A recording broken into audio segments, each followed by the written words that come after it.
Hi and welcome back to the channel.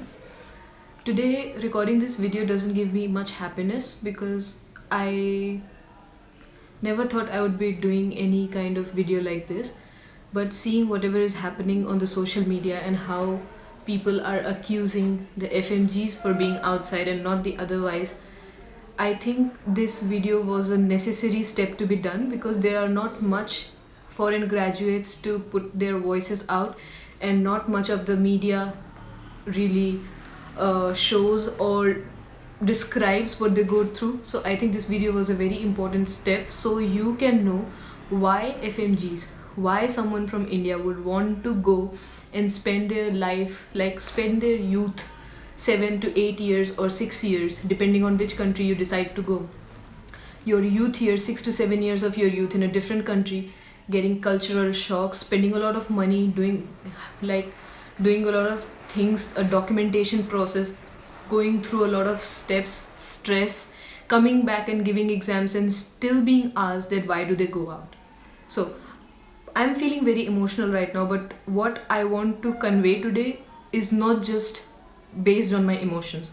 I have some facts which every Indian, whoever is watching and going through the same thought as what people and government, some people from the government have said that 90% of people fail in FMGs, and they are claiming it like as a question, a big question mark, that why FMGs leave the country. So here is why FMGs leave the country, and I would give you the facts. Okay, first thing first, let's tackle with the 90% thing. Do you know how many people passed in the last FMG December 2021? You might not know, but all the FMGs know. So out of 23,691 students, 5,665 students passed, and the percentage comes out near to be 23.91, which could be approximately taken as an 24%, which I don't think is less than 10%, which is apparently being said that only 90% of FMGs fail. Doesn't look like it. Let's look another other fact. What about FMG June 2021? FMG June 2021, the passing percentage of FMGs was 23%.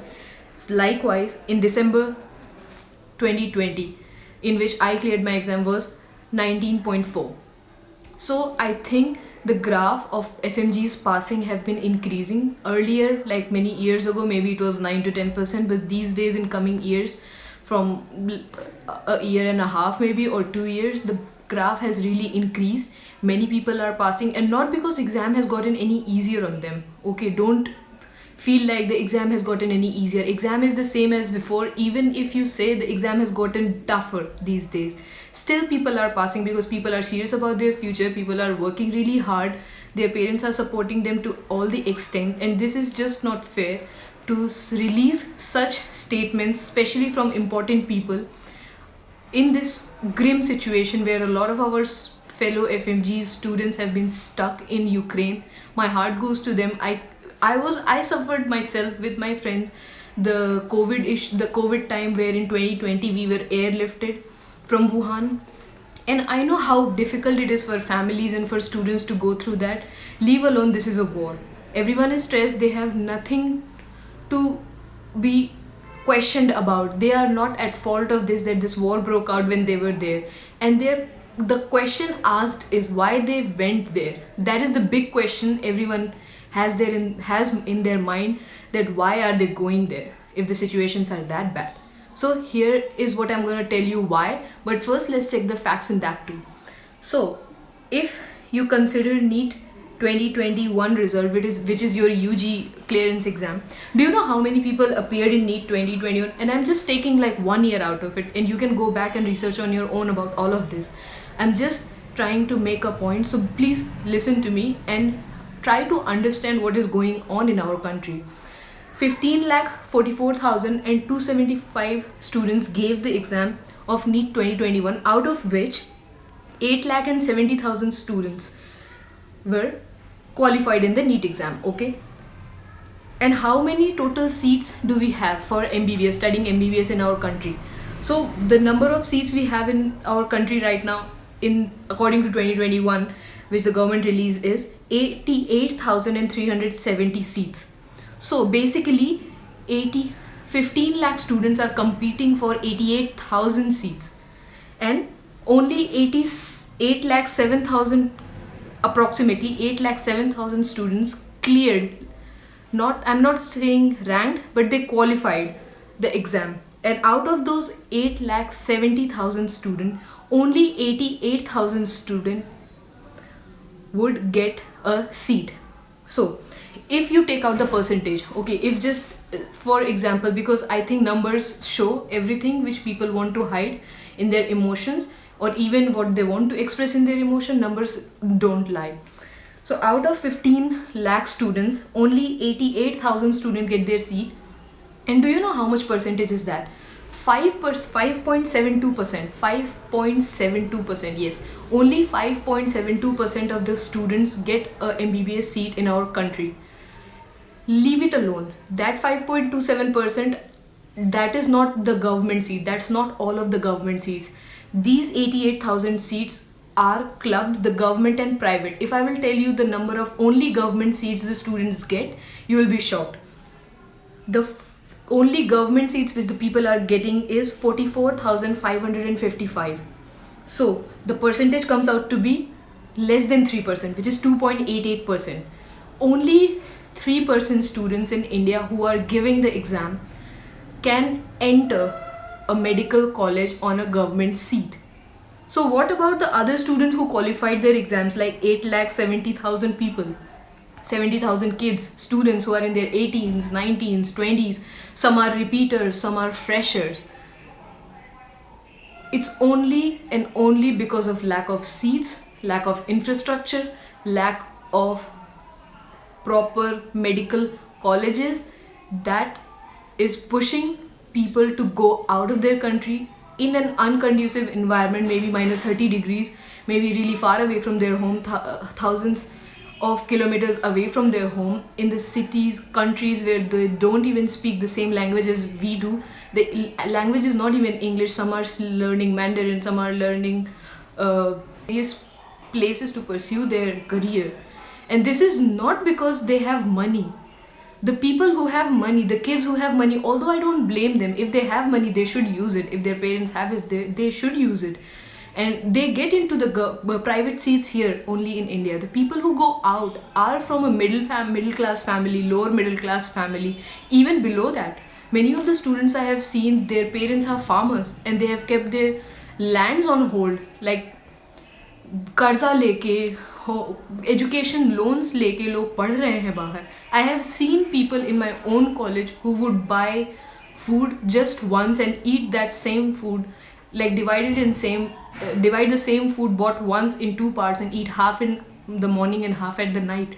So if you think people are going outside and studying abroad and enjoying their lives and they should be held responsible for whatever situation they get stuck into, it's not right. It's just not right, and it makes me really angry because people sometimes do not consider the sacrifices of our families and the sacrifices of ourselves which we go through.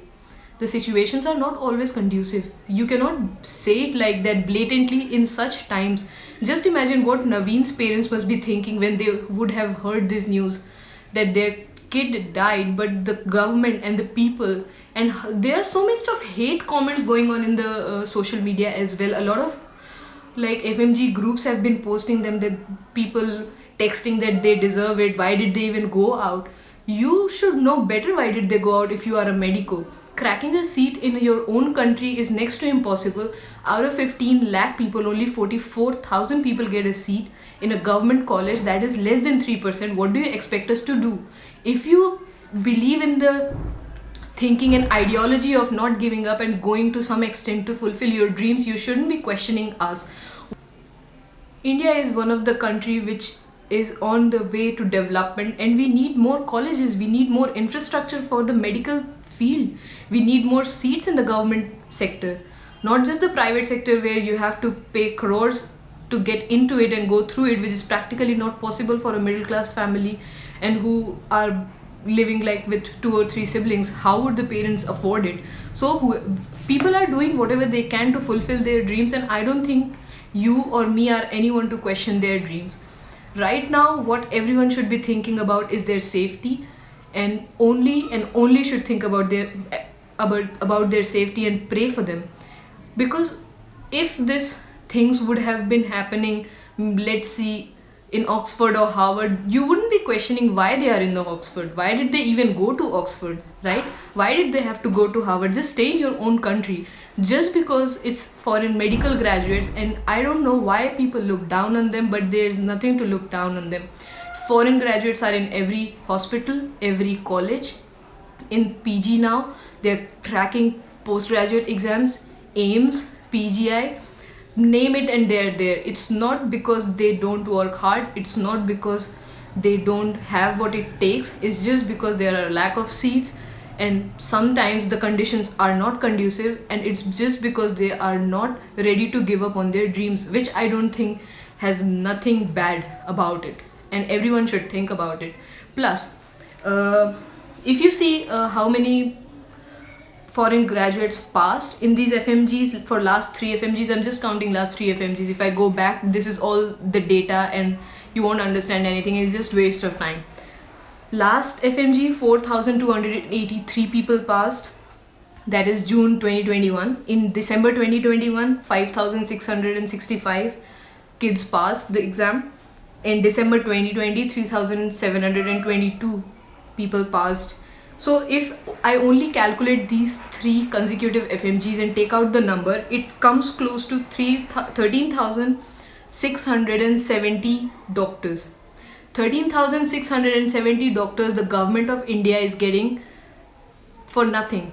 Shouldn't the government of India, and shouldn't all of us be grateful that we are getting 13,000 students, and we didn't even teach them, but they are coming back and clearing exam, please. They are not crooks, they are not someone who are not qualified. They cleared the standard exam, which is considered to be quite tough, and they are there in the system. They are staying in India. 13,000 students in a year and a half. 13,000 doctors are adding up in the Indian medical system. Is that not a thing to be happy about? Because as we can see, according to WHO, the ratio of doctor-patient ratio, the standard doctor-patient ratio should be 1 doctor per 1,000 population. But in India, what was seen last time, according to the data published by the Indian government, was 0.74 doctors per 1,000. And if you go back in 2020, it was 1 doctor per 834 people. So we are already below the standards of WHO. 1 doctor per 1,000 is not a maximum limit, it's a minimum limit. Every country should have that. 1 doctor per 1,000 population should be there to have a better medical facilities in any country. We are below that, much below that. Isn't it a good thing that people are working hard, people are spending their own money, going out, spending life, precious years, and coming back to your country and serving here? Wouldn't that be an aid to our medical system? So what do you think? Shouldn't they go out? If you really want them to don't go out, like if you really feel like they shouldn't go out, why not open more medical colleges? Just open more medical colleges and people would try. Trust me, nobody wants to go out and have a cultural shock. It's hard. It's really hard to be in a place where you have never been, you don't know the language, you don't know the food. It's really, really hard for people.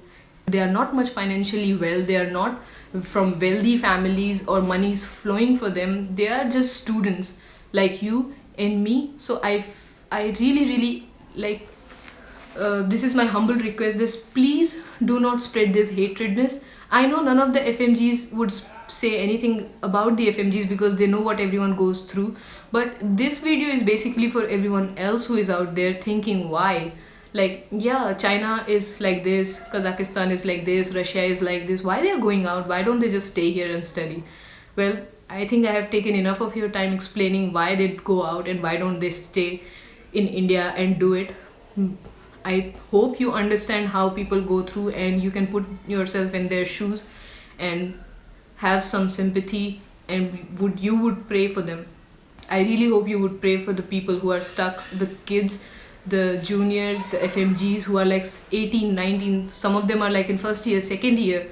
They are barely 20 years old and they are stuck in the middle of war. Their families are sick, worried. Even I feel sick to my stomach when I read those things. People talk about them in a looking down kind of way, which is not cool, which is so not cool. Any educated person, anyone who knows anything about anything shouldn't be saying that.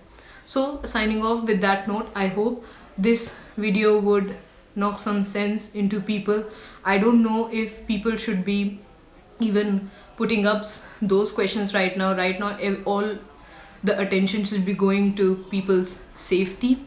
You should be praying and hoping that nobody of us gets hurt abroad, because that is not a good thing. That is not a good thing to see or hear or experience even. My heart goes to all of the people stuck in Ukraine. I hope as soon as possible you can come back home and be with your families, and we'll be really happy to have you back.